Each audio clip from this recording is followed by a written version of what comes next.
ఈరోజు ఇక్కడికి శ్రీకృష్ణదేవరాయల జయంతి అనే ఒక్క పిలుపు ఇవ్వగానే ఇంతమంది ఇక్కడికి కదిరి చుట్టుపక్కల నుంచి వచ్చిన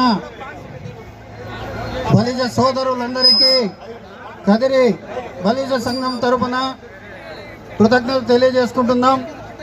మీరు జాగ్రత్తగా ఏ విధంగా ఎంతో జాగ్రత్తతో ఇక్కడికి వచ్చినారు అంతే జాగ్రత్తతో మీరు ఇళ్ళకి వెళ్ళాలని చెప్పి మేము కోరుకుంటున్నాం. అలాగే మనము ఈరోజు ఇక్కడికి సమావేశం కావడం శ్రీకృష్ణదేవరాయలనే 500 సంవత్సరాల క్రితం ఒక మహారాజు, ఒక చక్రవర్తి దక్షిణ భారతదేశాన్నంతా ఏకఛత్రాధిపత్యంతో ఏలుతూ, అలాగే ఆయన ఈరోజు రాయలసీమలో చెరువులు, కుంటలు, అలాగే ఆ రోజు సాగునీటి వ్యవస్థ కానీ, వ్యవసాయ రంగం కానీ, అలాగే దేవాలయాలు కానీ, కళాపోషణ కానీ అన్నిట్లోనూ ఇంత ఘనంగా ఈరోజు ఉన్నామంటే కారణం ఆయన శ్రీకృష్ణదేవరాయల ఘనత అని చెప్పి మనం చెప్పగలం. అలాగే ఈరోజు ఆయన విగ్రహాలు ప్రతి టౌన్లో కానీ, మండల హెడ్ క్వార్టర్లలో కానీ ఆయన విగ్రహాలు ప్రభుత్వం ఏర్పాటు చేయాలని చెప్పి ఒక ఏకైక లక్ష్యంతో ఈరోజు ప్రభుత్వాన్ని మనం డిమాండ్ చేస్తూ ఉన్నాం.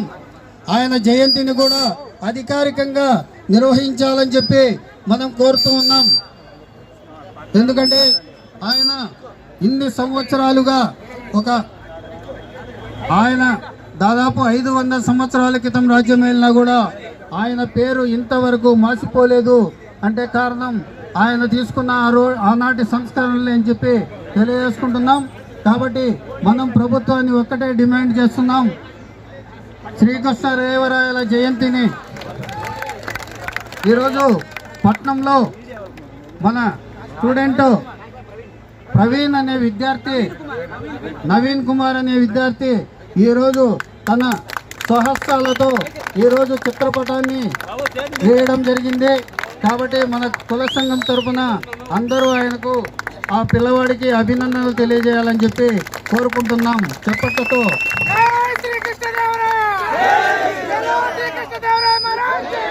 ఈ అబ్బాయి ఆర్ట్స్లో మేము మొన్న పట్నం వెళ్ళి చూసాం. వాళ్ళ ఇంట్లో చాలా ఆర్ట్స్ ఉన్నాయి. ఆ పిల్లోడు తన సొంత చేతితో ఈరోజు ఎన్నో కళాఖండాలను సృష్టించాడు. కానీ ఆ పిల్లోనికి దక్కాల్సిన గౌరవం దక్కలేదు. కాబట్టి మన వాళ్ళంతా ఎవరెవరికైతే స్మార్ట్ ఫోన్లు ఉన్నాయో ఈ ఫోటోను తీసి ఆ అబ్బాయిని, నవీన్ కుమార్ను అభినందనలు తెలియజేస్తూ ప్రతి ఒక్కరూ ఒక పోస్ట్ పెట్టవలసిందిగా మేము కోరుతున్నాం. ఎందుకంటే ఆ విధంగా ఆ పిల్లోనికి అభినందనలు తెలియజేస్తూ ఆ పిల్లోని మనమే ఒక ఎన్లైట్ చేయాల్సిందిగా బాధ్యత మన మీద ఉంది. కాబట్టి ఆ పిల్లోని మనము సంఘం తరఫున అభినందనలు తెలియజేస్తున్నాం.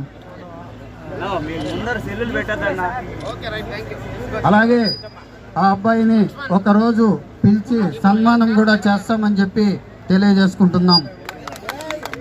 ఈరోజు కృష్ణదేవరాయలు ఒక వ్యక్తి కాదు, ఒక శక్తి. ఆ రోజే కృష్ణదేవరాయలు అనే వ్యక్తి ప్రజారాజ్యాంగ పాలకంగా పరిపాలన చేసిన వ్యక్తి. కానీ ఆయన వారసులమైన మనం పరిపాలింపబడుతూ ఉన్నాం. ఈరోజు ఈ ఆంధ్రప్రదేశ్ రాష్ట్రంలో మనము దాదాపు 27% ఉన్నా కూడా ఏ రాజకీయ పార్టీ కూడా మనకు సీట్లు ఇచ్చిన దాఖలాలు లేవు. కాబట్టి మనం ఒక్కటే చెప్తున్నాం, రాజకీయ పార్టీలను కూడా డిమాండ్ చేస్తున్నాం. ప్రతి ఒక్క రాజకీయ పార్టీ రాయలసీమలోని 4 జిల్లాలు, అలాగే నెల్లూరు, ప్రకాశం ఉమ్మడి జిల్లాలలో దాదాపు 6 జిల్లాలలో 72 ఎమ్మెల్యే సీట్లు ఉన్నాయి. మీరు ఎన్ని సీట్లు ఏ పార్టీ అయితే ఎక్కువ ఇవ్వగలుగుతుందో ఆ పార్టీకే మనం ఓట్లు వేద్దామని చెప్పి తెలియజేసుకుంటున్నాం. ఎందుకంటే గతంలో చూసుకున్నట్లయితే మనం ఏవైతే కంటెస్ట్ చేస్తూ ఉండే ఎమ్మెల్యే సీట్లు ఉన్నాయో అవన్నీ కూడా మన నుంచి లాక్కున్నారు. కాబట్టి ముందు అలా లేకోకుండా మనం ఖచ్చితంగా మన సీట్లలో మనమే పోటీ చేసి మనము గెలిచే విధంగా ఉండాలని చెప్పి తెలియజేసుకుంటున్నాం. ఈరోజు ఇక్కడికి విచ్చేసిన ప్రతి ఒక్కరికి కృతజ్ఞత తెలియజేసుకుంటున్నాం. జై హింద్, జై బలిజ.